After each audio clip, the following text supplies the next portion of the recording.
Olga es directora de SEDA y es docente en psicología en la Facultad del Agua y es psicóloga recibida en la UBA.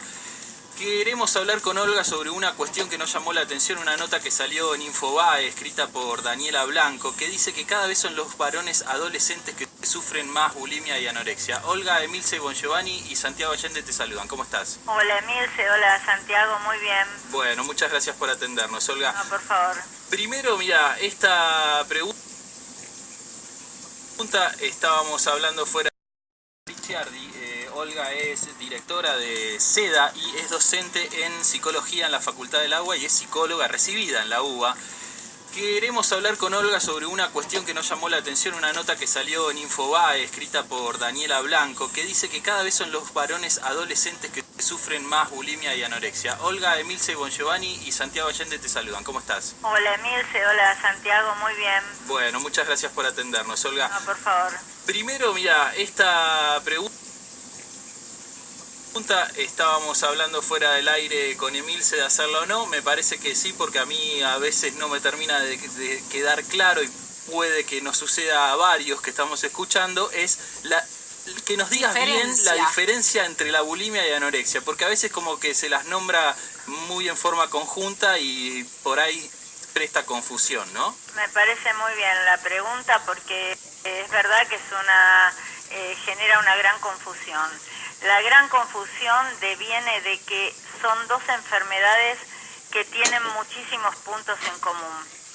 Y los puntos en común es que en muchísimos casos la anorexia es la etapa de control de lo que en realidad es una bulimia.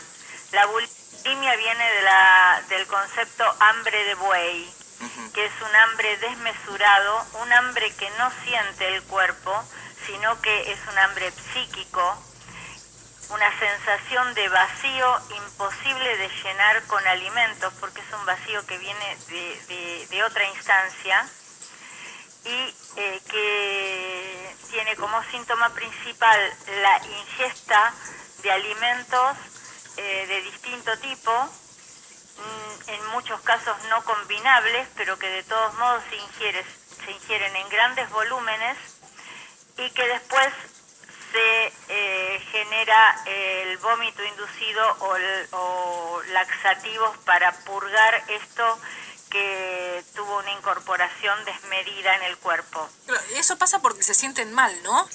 Esto tiene que ver con que con que hay una pulsión, un impulso muy grande e irrefrenable de tragar.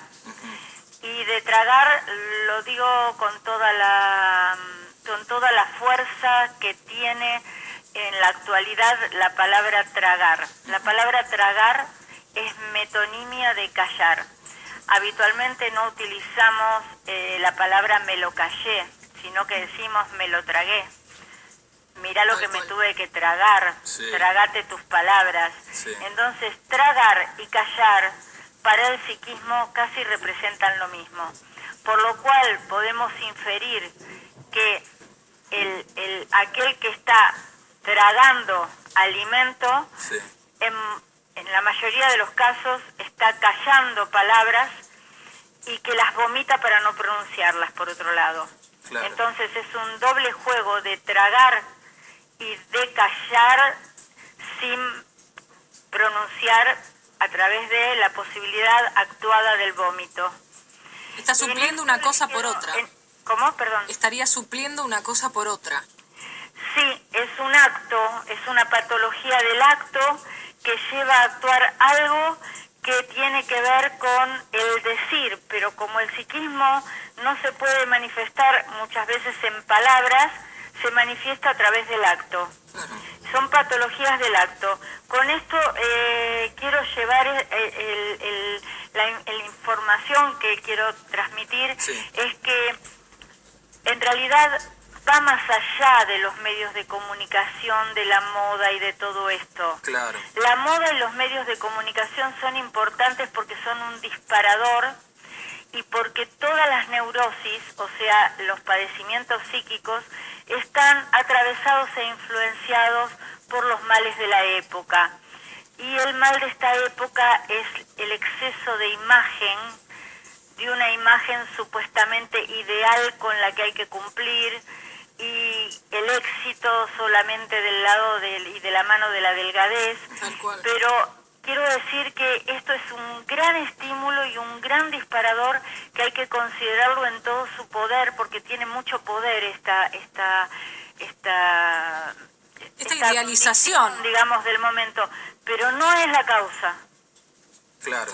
No es la causa, porque si no, digamos, en esta condición estaríamos todos con bulimia o anorexia. Sabes que yo justamente, a ver, una de las preguntas que pensaba era esa. Obviamente que todos sabemos que la parte cultural y externa o los patrones de la sociedad, pero pensaba cuáles son las cosas que pasan internamente, digamos, en un núcleo familiar, porque es como que siempre estamos como entre comillas, echándole la culpa a los factores externos, a la sociedad, a lo que vemos, los modelos. Pero digo, ¿qué pasa dentro de una familia, digamos? ¿Qué problemas internos hay? Justamente, bueno, voy a terminar de responder la primera pregunta, que es muy importante, la pregunta que me hicieron. Sí. Y ahora paso, si querés, a esto, Dale. a que vemos esta parte. El tema, ¿qué pasa? ¿Qué diferencia entre la bulimia y la anorexia? En la anorexia se traga comida para callar y se la vomita para no pronunciar. Y en la anorexia se cierra la boca para no hablar. Claro. Está bien. Ambas son patologías del acto. Y muchas veces, muchísimas veces, no se dan en forma pura. Alguien tiene bulimia, alguien tiene anorexia. Sino que hay etapas de anorexia que funcionan como compensación de etapas de bulimia. Entonces viene la bulimia, que es un exceso de ingesta, y los vómitos y los laxativos que se utilizan, y la anorexia, que es una etapa compensatoria de la etapa bulímica. Y en este caso nosotros le damos el nombre de bulimarexia, en donde ambas están combinadas. Entonces, una por un exceso y la otra por abstinencia. Perfecto. La abstinencia también es un acto. Perfecto. Y entonces, ¿y qué nos podías decir esto de los factores internos? Los digamos? factores internos, la experiencia clínica me dice que tienen que ver con, básicamente, si vamos a lo profundo y a la raíz, con el amor. Con el amor. Hay poco tiempo para los niños, hay poco tiempo para los adolescentes. Hay una vivencia muy grande, uno lo escucha permanentemente en el consultorio, de desamparo, de que la sociedad de consumo nos ha llevado a tener todo lo electrónico, todo lo de última generación, y entonces eso implica que trabajan el padre, la madre, y que no hay demasiado tiempo para la pregunta, para preguntar ¿cómo estás? Más vale se preguntan sobre los actos, o sea, sobre los resultados. ¿Qué hiciste? ¿Cómo te fue en el colegio? Tenés que rendir materias, pero ¿cómo estás? ¿Cómo te sentís con eso? ¿Qué te está pasando? Contame. En un sentido afectuoso, nos encontramos con que muchas veces esto falta presencia de los padres. ¿Esto no se le acredita a la cantidad de horas laborales? No. ¿No? No. La calidad puede estar en un tiempo breve, en tiempos brevísimos. Puede haber una calidad y un interés de los padres hacia los hijos. Tenemos madres que están todo el día en la casa, o que reparten su vida con distintas actividades, pero que tienen mucho tiempo disponible y traen hijos en un estado de desvalimiento y de sensación de desamparo y de desinterés. Claro. Y de mucha soledad. No es la actividad que uno haga cuando no está con el chico, sino es cómo distribuye uno el tiempo o la atención que le presta uno a los chicos. La atención amorosa, porque a veces hay atención que es resultadista, ¿no? No, claro. ¿Cómo te fue? Ganaste, perdiste, te llevas materias. La atención amorosa, digamos, ¿no? Que se reemplace el cómo te fue por el cómo te sentís, cómo estás, contame, ¿no? Compartamos. El objeto reemplazó al beso, al abrazo, al encuentro en la mesa familiar, el padre o la madre de pronto se tienen que ir y entonces le dejan dinero para andar al kiosco, anda y cómprate algo, y entonces se va generando una situación en donde los objetos fueron reemplazando al amor. Olga, entonces, por lo que estamos hablando, los niños y adolescentes realmente son el grupo más vulnerable a estas enfermedades, ¿no? Sí, fundamentalmente los adolescentes. Los adolescentes porque en la etapa de la adolescencia hay una vulnerabilidad muy grande debido a la metamorfosis del cuerpo, ¿no es cierto? Y sobre todo en la mujer, que, digamos, la mujer en sí misma tiene el riesgo de la histeria, que es un rasgo típicamente femenino. No siempre, las personas suelen creer que las modificaciones naturales del cuerpo, si son naturales, no hay ningún problema, van a ser bien aceptadas, claro. Pero no siempre el psiquismo acepta estas modificaciones. Claro. Entonces, esta metamorfosis suele ser muy difícil para aceptarla psíquicamente, y lo que encontramos, por ejemplo, en la anorexia, tanto como en la bulimia, es que hay un borramiento de las diferencias sexuales anatómicas. Entonces, desaparecen los glúteos, desaparece el busto, la marca de la cintura, etcétera, y entonces conserva el cuerpo de una niña. Claro. Que si bien la edad cronológica avanzó, pero el cuerpo queda detenido en una etapa en donde dice todavía soy niña. Tiene entonces un poco de ese componente, se resiste a verse como el cuerpo de un adulto, digamos. De una mujer, porque en la histeria hay un conflicto muy severo en el pasaje de niña a mujer. Entonces uno recibe en el consultorio mujeres de 27, 30 años que tienen el cuerpo de una niña de 12. ¿Y qué está pasando entonces con los varones actualmente? Porque nombrabas como la histeria algo muy propio de la mujer, ¿no es cierto? Sí. ¿Esto es exclusivo de la mujer? ¿Los varones tienen un tipo de histeria? ¿Y qué está pasando actualmente con...? No, el varón va por otro lado. Presenta también síntomas de bulimia y de anorexia, justamente por lo que les decía antes, por una dificultad de poder poner en palabras, por una dificultad Que ya serían más trastornos psicológicos, ¿no? Sí, tiene que ver con que se está presentando muchísimo por el lado de la vigorexia, y entonces esta coraza que se arman de músculos, claro, es una coraza casi defensiva, en donde... Vigorexia, perdón, es esto de estar fornido, muy marcado, musculoso, esas cosas, sí, estos términos. La palabra marcado claro. A todos nos tendría que resonar de una manera muy particular, porque marcado, fíjense que se hacen marcas con los tatuajes, se le llama marcado a marcados los músculos, como algo de tener una marca, de usar marcas, de pertenecer a algo, porque hay como una necesidad de pertenecer justamente por un sentimiento como de desvalimiento, ¿no? Realmente hay una función paterna que está bastante en déficit en este momento. No todos los padres, obviamente, hay padres que ejercen perfectamente su paternidad, pero hay una dificultad, se presentan en estos casos grandes dificultades también con la figura paterna, con el ejercicio de la paternidad, con una ley puesta desde el amor, desde la presencia, desde el ejemplo. Nos encontramos con padres a veces, no en todos los casos, porque cada caso es particular y distinto y ninguno llega a este síntoma por la misma causa. Por eso, digamos, generalizar es hacer un reduccionismo que sería de una imprecisión muy grande, ¿no? Lo primero que quiero decir que esto es personalizado y el abordaje debe ser caso por caso, porque el síntoma es el mismo, pero las causas son tan únicas e irrepetibles como la historia de cada uno. Claro. Y como sus particularidades, ¿no?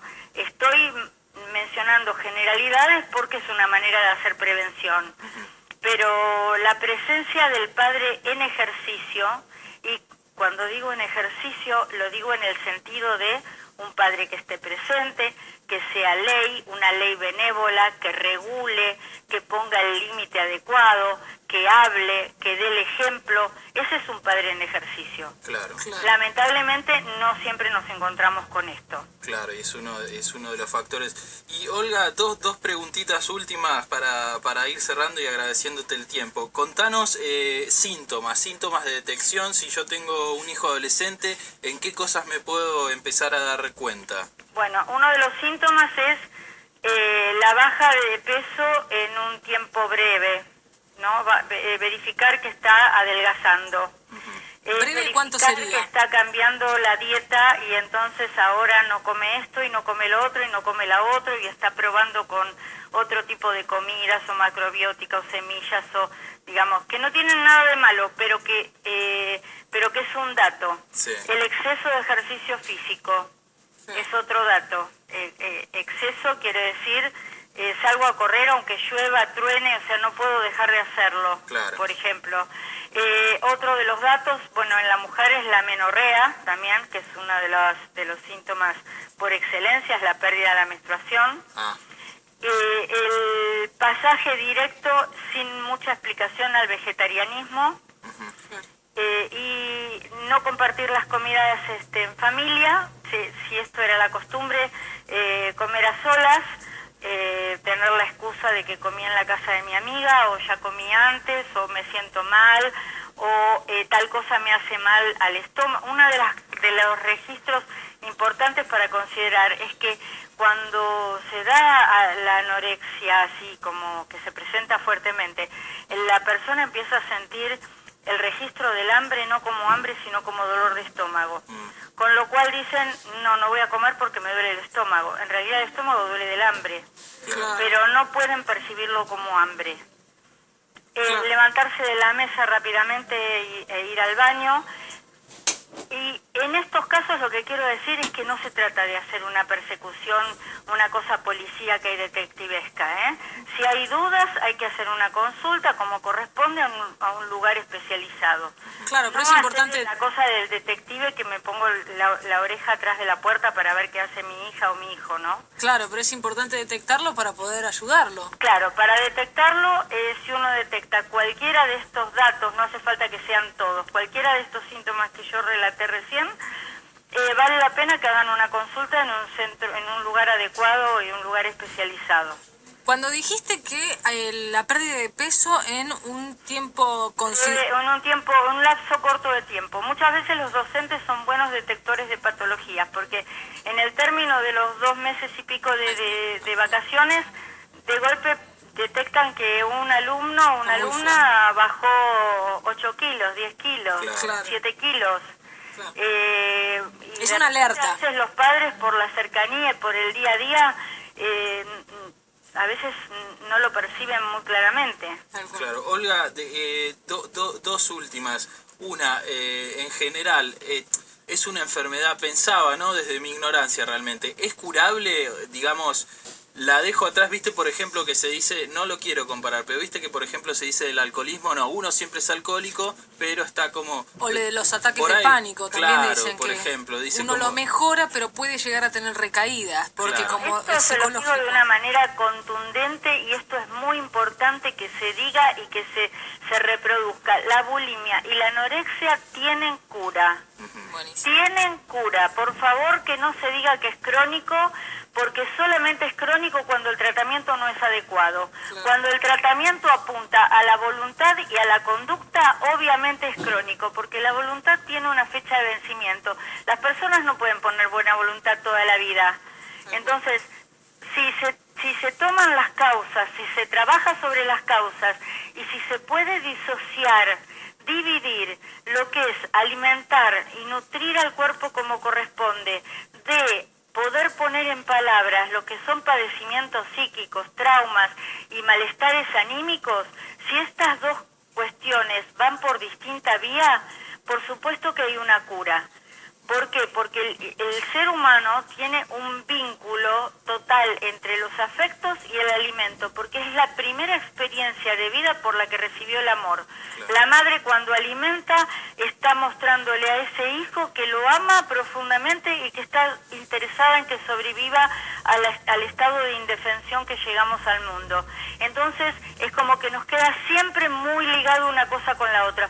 Cuando uno puede trabajar para que el alimento sea para saborear y para sentir los olores y ver los colores y nutrir al cuerpo, y que los estados anímicos y lo afectivo tienen que tramitarse por la vía de la palabra, esto se cura.